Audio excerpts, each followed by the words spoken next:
the news tonight, the two-day Arab summit in the Egyptian Red Sea resort of Sharm el-Sheikh wraps up with a plan to form a pan-Arab force.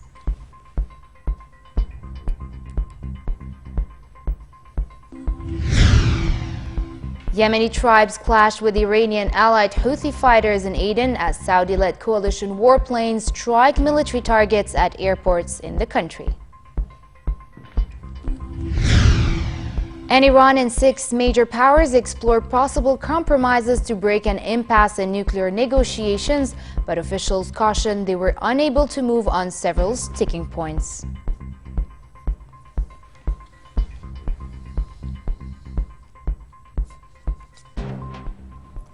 Good evening and welcome to a new edition of the news. The two-day Arab summit at the Red Sea resort of Sharm el-Sheikh wrapped up today with a plan to form a pan-Arab force. The summit final communique called for coordination efforts and steps to establish a unified Arab force in the face of challenges facing the region. The unified force would be supervised by the Chief of Staff of Arab Armed Forces.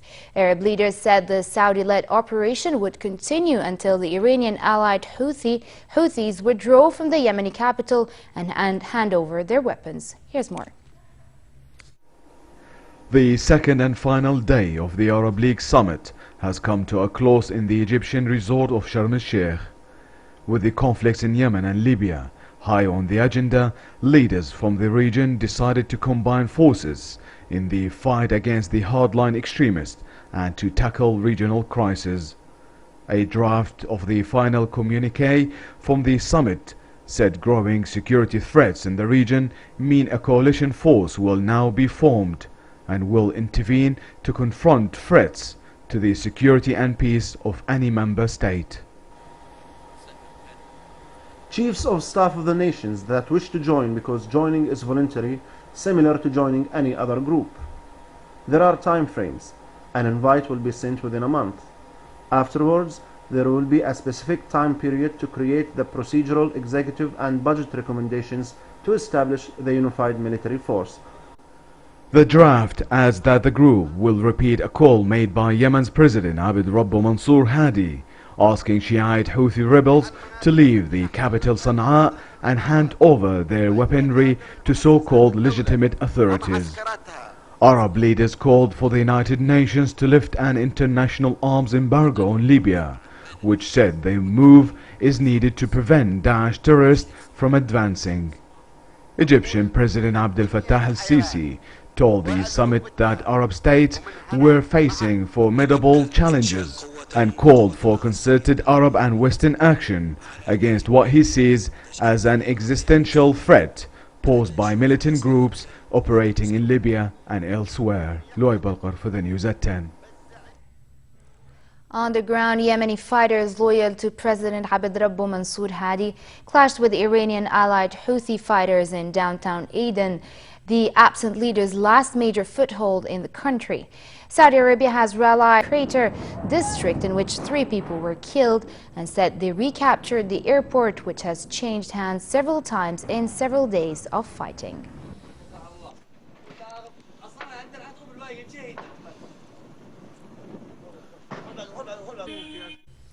Saudi Arabia made no decision about whether to send ground troops into Yemen, but is keeping it as an option. Saudi ambassador to United States, Adel Abu Jbeir, said in separate comments on NBC and CBS television channels that Saudi Arabia was committed to completing its air campaign aimed at dislodging Iranian-backed Houthi rebels who have taken over much of its southern neighbor, Yemen.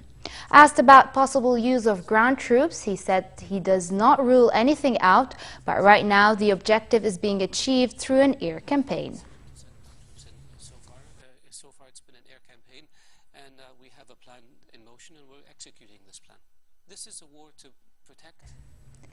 Iraq's military forces continue to battle Daesh terrorists holed up in Tikrit, with aerial support from U.S. forces helping Iraqi troops slowly gain more territory. Iraqi forces were gathered on the outskirts of Al-Diyum area in western Tikrit as artillery and missiles pounded the city.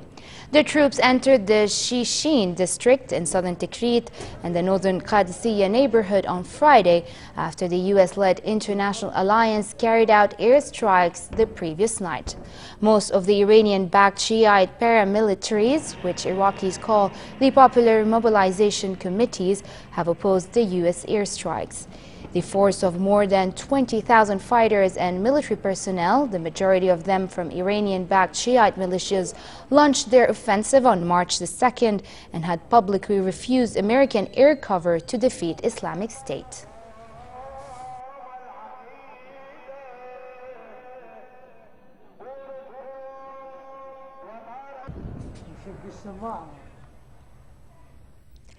The U.S.-led coalition struck targets in Iraq and Syria overnight as part of the fight against Daesh terrorists. According to a press release from the Combined Joint Task Force, the attack struck 14 targets in Iraq and 1 in Syria, including positions held by militants near the cities of Mosul, Tikrit, and Fallujah.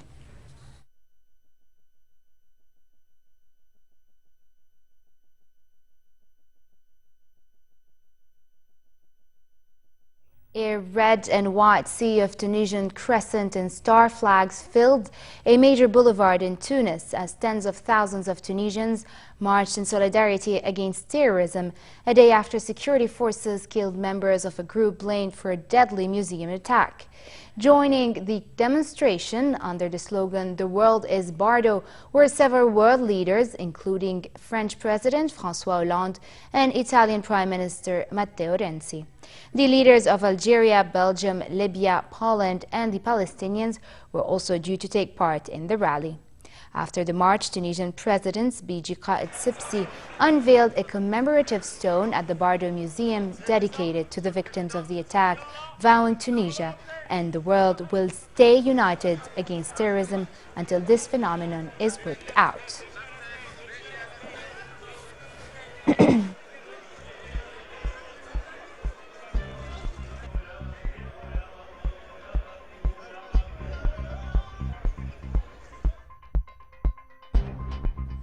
And Iran and world powers explore nuclear compromises as Israel hoped the deal would fail. When we come back.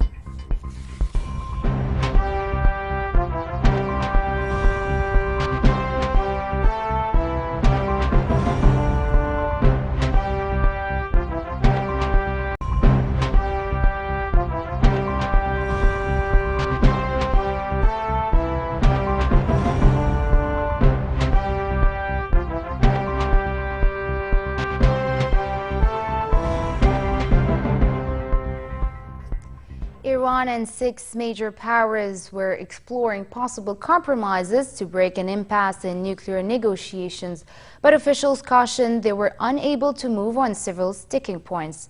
In a significant development in talks aimed at securing a preliminary nuclear deal, several officials said Tehran had indicated a willingness to accept fewer than 6,000 nuclear centrifuges and to send most of its enriched uranium stockpiles for storage in Russia.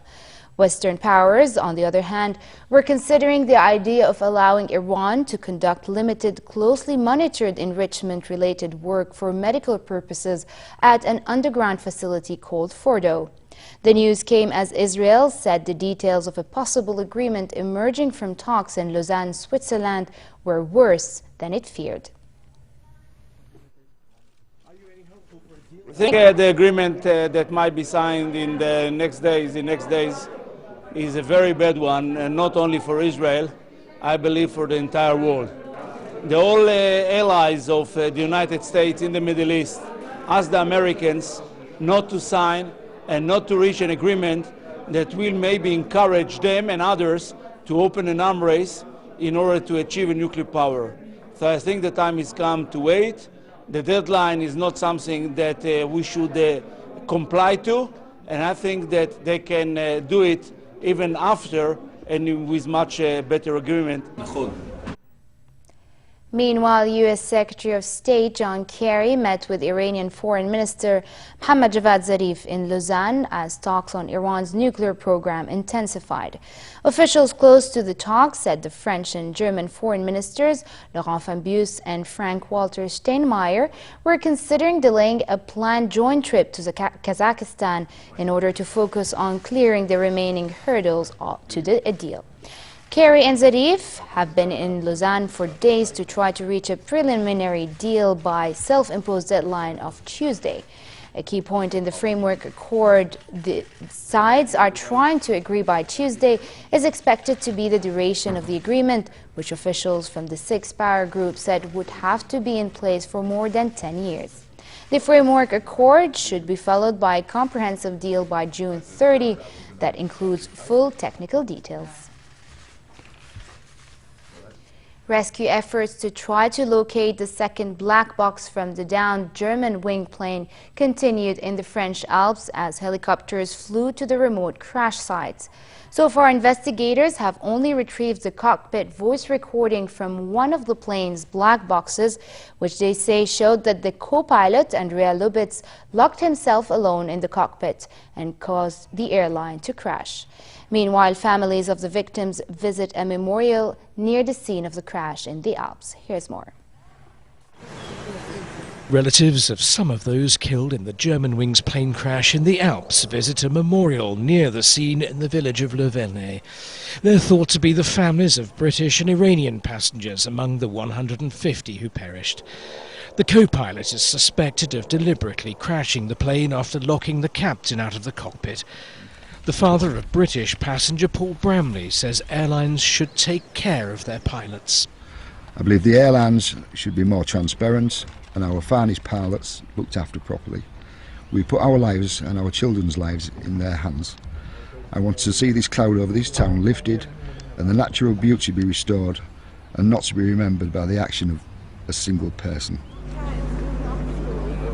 Earlier, residents of Le Vernet held their own memorial service for the victims. German authorities say torn-up sick notes have been found showing the co-pilot was suffering from an illness that should have grounded him on the day of the tragedy. Dozens, both young and old, turned on a windy day to see their kite take flight next to the Washington Monument. The event is part of the National Cherry Blossom Festival, which is a celebration of the cherry blossom trees given to Washington from Japan as a gift and a sign of enduring friendship. Kites of all kinds fill the air, multicolored American flag designs and some with fitting cherry blossom prints. The event marks the 49th anniversary of the Blossom Kite Festival.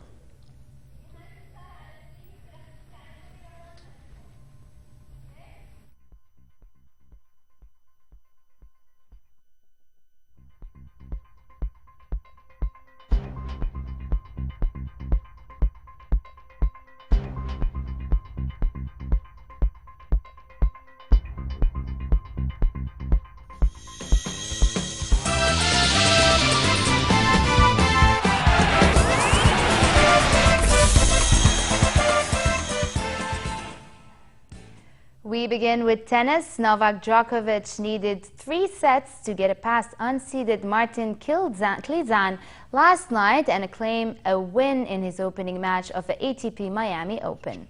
The top-seeded Serb blanked Slovakian Klizan in the first set, but lost the second before breezing through the third set to take the 6-love 5-7, 6-1 win and advance to a matchup with Belgian qualifier Steve Darcis. World number 1 Novak Djokovic was to open his campaign against Slovakia's Martin Klizan later on.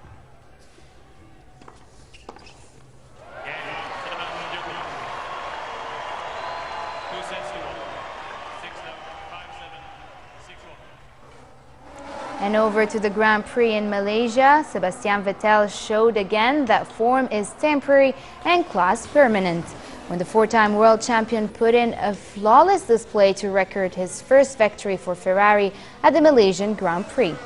Starting from second place on the grid behind Lewis Hamilton's seemingly unbeatable Mercedes, Vettel and Ferrari produced a tactical masterclass to overhaul the Briton and cross the line 8.5 seconds ahead of the double world champion.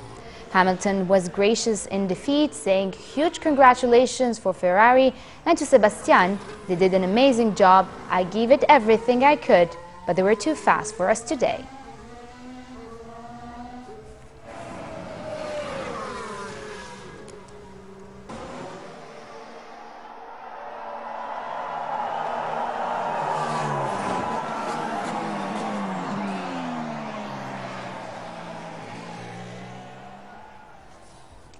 And finally, relatively cold weather prevails in most regions tonight, with partly cloudy skies and northwesterly moderate winds.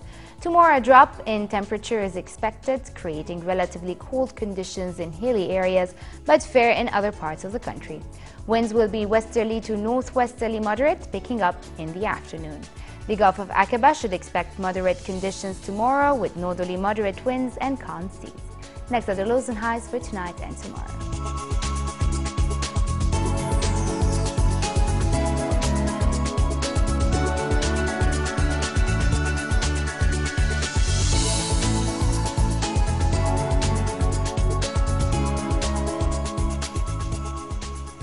And to end the news, here's a recap of our top stories. The two-day Arab summit at the Egyptian Red Sea resort of Sharm el-Sheikh wraps up with a plan to form a pan-Arab force.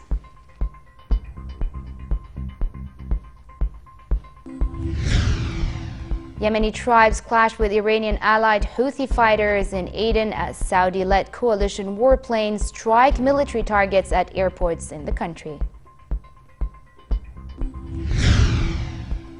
And Iran and 6 major powers explore possible compromises to break an impasse in nuclear negotiations, but officials caution they were unable to move on several sticking points.